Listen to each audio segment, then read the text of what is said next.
Gəncə Dövlət Regional Kollecində rəhbərliklə müəllim heyəti arasında yaranan gərginlik səngimək bilmir. Təhsil ocağının müəllim kollektivi kollecin direktoru Xoşqədəm Xudiyevanın tutduğu vəzifədən dərhal istefa verməsini tələb edir.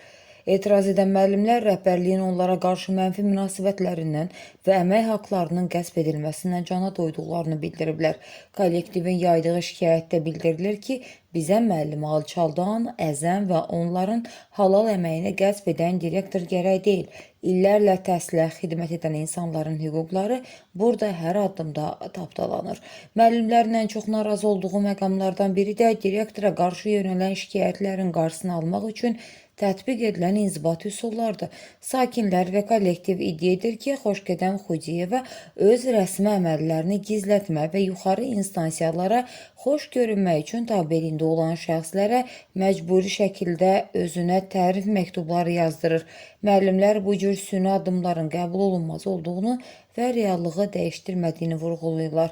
Müəllim kollektivi Elm və Təhsil Nazirliyindən kollecdəki bu dözülməz şəraitə təcili reaksiya verməsini, yoxlamaların aparılmasını və direktorun rəsmi şəkildə cəzalandırılmasını tələb edirlər.